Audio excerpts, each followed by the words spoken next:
There's no real goal. They hover.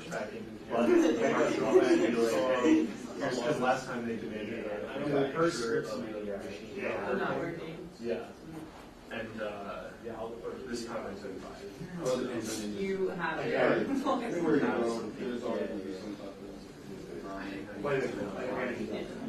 You can do it in Albany. Has an app that is so perfect. The app there, There's just a way too many apps to do too many things. Like I have like 5 different cities, parks, whatever city.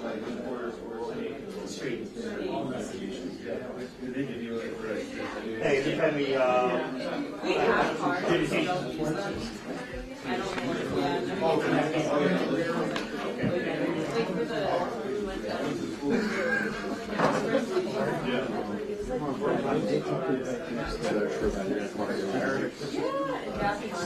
So, Chris Gillis.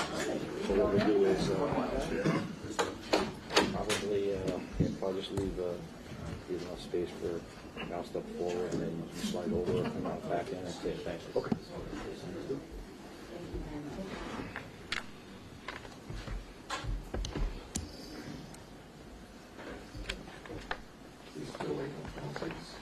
Here he comes. Hold on.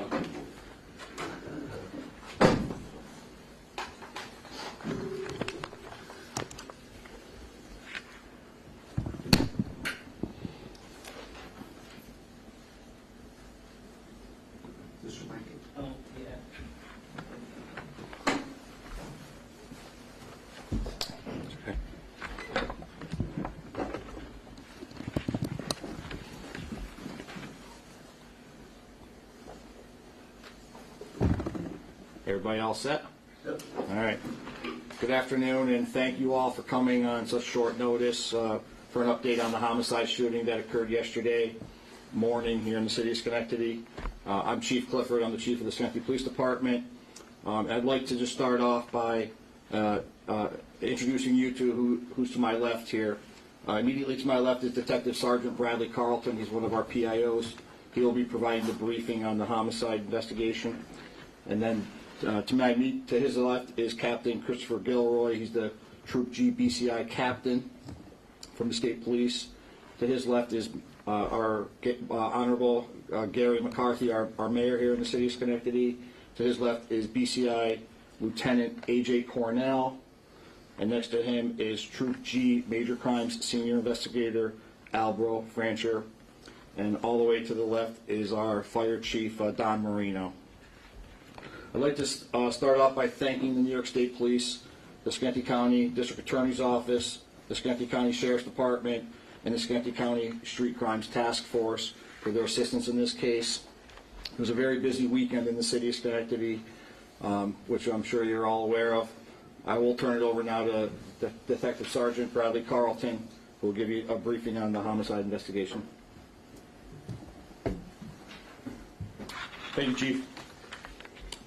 As was previously released yesterday morning, the morning of Sunday, October 22nd, 2023, we did have a shooting homicide occur in our city at a State Street address in the Hamilton Hill neighborhood. At this time, we are prepared to release the identity of that victim as 42-year-old Leroy A. Chisholm, a resident of Schenectady.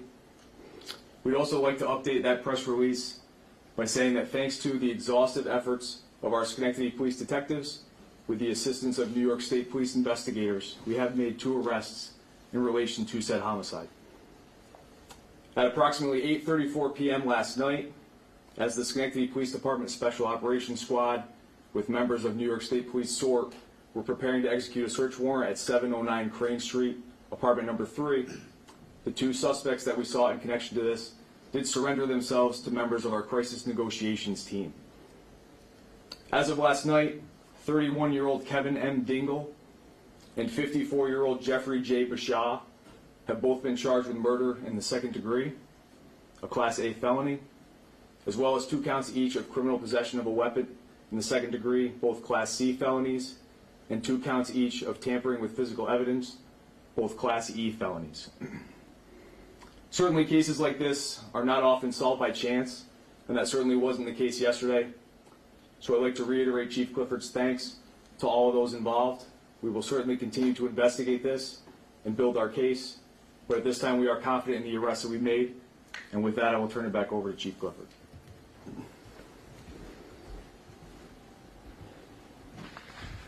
Thank you, Sergeant.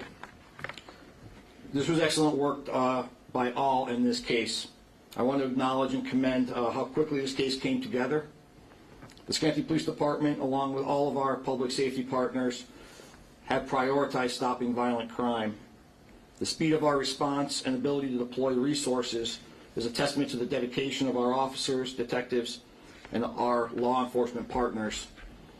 One of those partners is the New York State Police. I'd like to invite Captain Gilroy up here for a few words. Good afternoon. Again, my name is Chris Gilroy. I'm the captain of the New York State Police, currently assigned to Troop G, Bureau of Criminal Investigation. I just want to echo some of the sentiments that the Chief have already stated. This was a true partnership. In this particular case, we acted as a force multiplier to the Schenectady Police Department, offering our assistance with our violent crimes investigation team, which is commonly referred to as our major crimes unit, as well as members of our special operations response team, commonly referred to as SOAR. The New York State Police and Schenectady Police Department have a long history of providing mutual aid support in investigations, and this was just another example of that true partnership. So I just wanted to thank the Schenectady Police Department for our relationship, and I look forward to working with their agency for future investigations.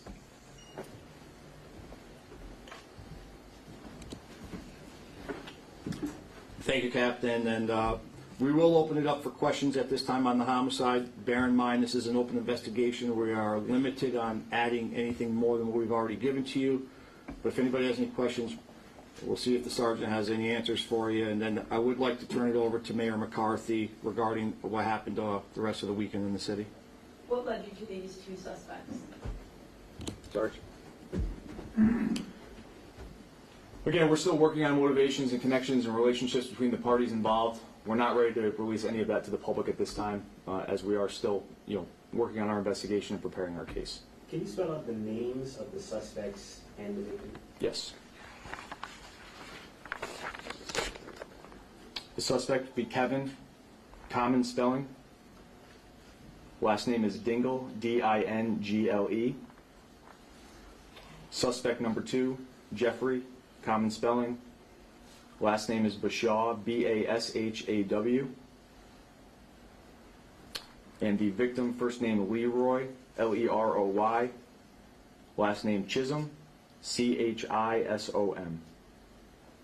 Is there any information on the relationship between the two suspects, or are you still working on that too? Same answer for that one. Again, we're still making connections, working on motivations, so we can't release any of that information at this time. Was this shooting, was it a result of some sort of a disagreement between the three men, among the three men?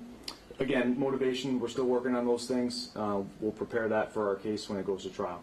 What do you think is the most important thing that was able, if it was very quick, about 12 hours later that you made this arrest, what was the very important thing that led you to these suspects? I won't say that I can pinpoint one thing, but certainly this was an all-day affair yesterday. Interviews, surveillance, canvassing evidence, processing crime scenes. There were a lot of things that we took into consideration, like we always do in these cases, and putting all that together is what helped us make those arrests last night so quickly. Certainly the state police were a huge part of that. This isn't just a one-agency effort, so we had a lot of resources, a lot of help from everybody involved. We appreciate them all coming in, and putting all that together got us to the finish line last night. Is there any risk to the public, you think, at all? No further risk to the public. Where was the victim found? First floor, second floor of the apartment building? I don't believe that can be released at this time. We're going to save comment on that. Okay. And what brought you to the original call, to the original house? A 911 call. It was an anonymous 911 call. Was it? Were they known to each other, the victim and the suspects? Again, we can't release any of that information at this time. There's more information in our case. Certainly we have things that we're looking into and processing, but we just can't release that to the public yet. In generic terms, can you talk about the 911 call? Was it someone reporting a shot, single shot, or? I actually don't have that transcript in front of me. All I know is that our patrol officers responded in response to a 911 call that was placed to our county dispatchers. How long did it take them to get there? Don't have that in front of me either. Certainly could find that information for you guys, but we respond as quickly as we can to anything that comes in, especially of this nature. And the tampering with physical evidence, was someone trying to dispose a possible murder weapon? Can't give specifics on that, unfortunately. There's, again, a lot to this case that we won't be able to release at this time, but we do have further information that we will be keeping with our case. Do you know the last time there was a homicide in the city of Schenectady? We did have a homicide months ago. I don't remember. I think it may have been May was the last one that we had. I would have to look up the exact date. Any time on when mugshots might be released? That I do not know. Would you categorize this as a personal dispute, or were drugs involved? That goes back to the motivations and relationship question. We can't release any of that at this time. What would you say to the public then to reassure them about this arrest and this case? I would say that it's an isolated incident, and it was not a random act of violence. So you set up a perimeter, so I know you've got a lot of acronyms there, and I'm not familiar with a lot of them. So is it fair to say that you were set up to do a raid with your SWAT team, and then before you did it, was there some sort of negotiation, and then they gave themselves up? That's a fair assessment. Okay. Our Special Operations Squad is what most people would refer to as a SWAT team. I don't want to speak for the state police, but I believe their SORT team is the same, what they would refer to as their SWAT team. Certainly they have more resources and capabilities that we do, and sometimes we will use mutual assistance for cases like this. Yes, we were preparing to execute a search warrant on that location. Our negotiators were speaking with the individuals that we sought, and they were able to get them to come out before the search warrant had to be executed with them inside. Was anybody else inside that Crane Street apartment besides those two men? I actually don't know that at this time. Were they armed at the time? I can't release that information. Was the search warrant in relation to this incident? Yes.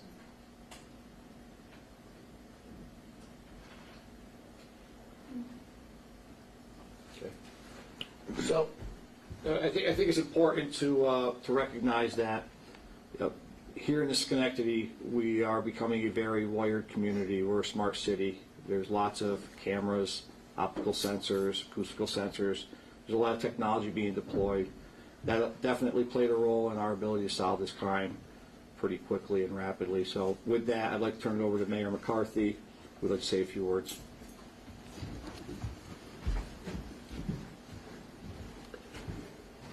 Chief, thank you. I appreciate everyone coming out today, and again, want to thank the state police and the sheriff's department, not only for their efforts in this case, but the ongoing relationship that this department, this community has with them. Chief Clifford talked about it being a busy weekend. Started with a fatal auto accident on Eastern Avenue. We've had 4 fires in 3 days. Had the homicide. Everybody stepped up, and I'm very proud of the work that was provided to this community. But I want to make everyone understand that it takes a lot of manpower, it takes a lot of effort in a coordinated manner, and I'm in a budget process now where people are looking at public safety, and the numbers that we put forth represent realistic assumptions in terms of our ability to deliver services to this community. And I'm going to turn it over to Chief Marino now to talk about some of the background, some of the fires we had, and some of that is still an ongoing incident that we're managing, which the homicide tends to get more press, but it's impacting people and the community as a whole. And I would allow Chief Marino to update us on some of the work that the fire department's done, and then again we'll be still available for questions.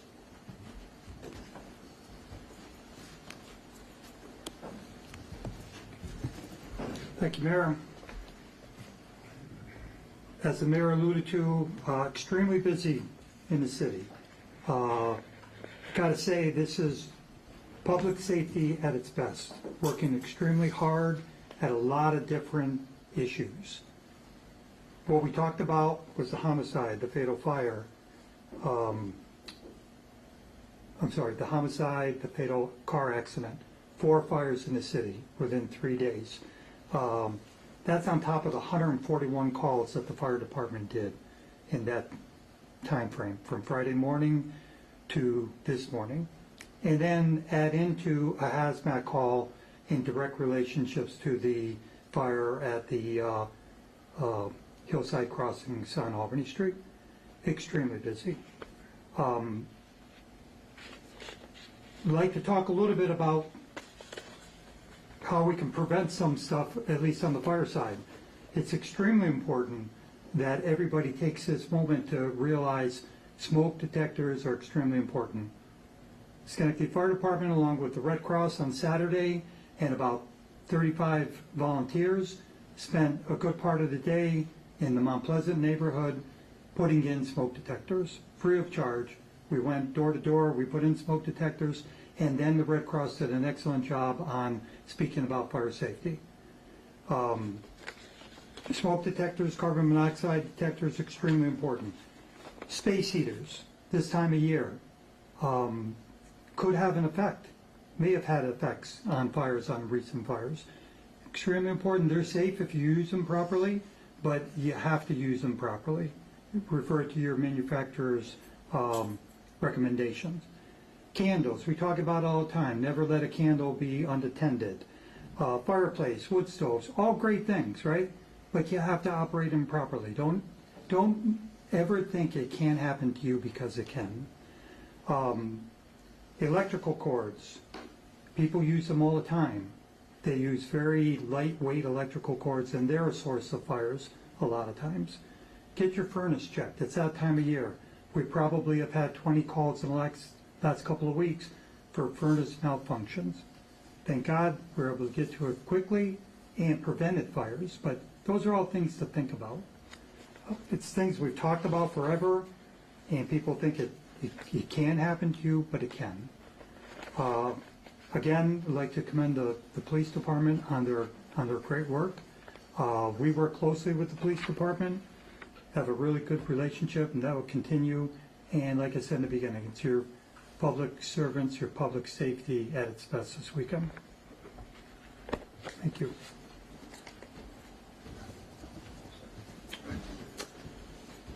Again, thank you all for coming. We appreciate you coming for our update to the press release on the homicide. And if there are no further questions, that will be the end of the conference here today. Sorry, is Mr. Chisholm, did he live there on State Street at that apartment? It is believed that he was a resident there. I'm unable to confirm that at this time. And what about those two men? Did they live at the Crane Street apartment? That I cannot release at this time. Any particular reason why the hazmat team was called in for the fire at the apartment complex? Chief. Yeah. Oh.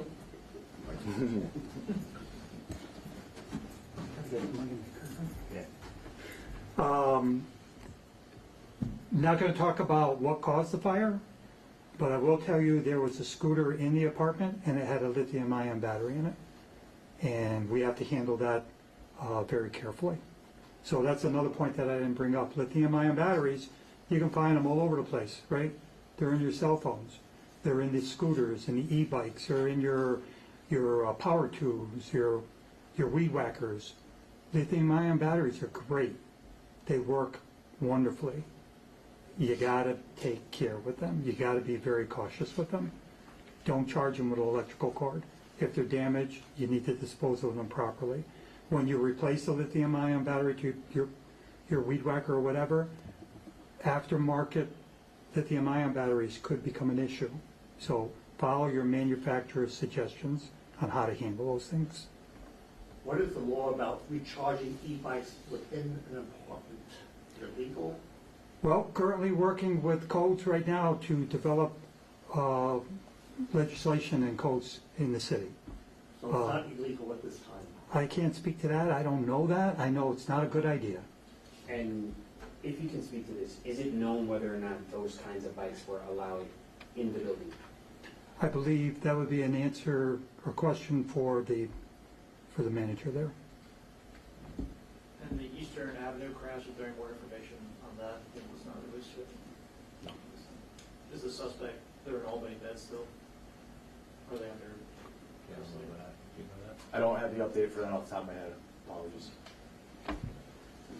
And the two guys with the homicide, have they been arraigned yet? As far as I know, they were both arraigned. Yes. That's in Schenectady County. Yes.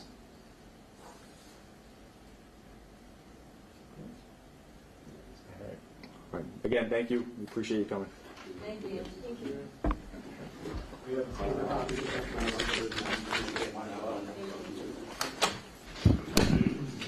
Sure, appreciate it.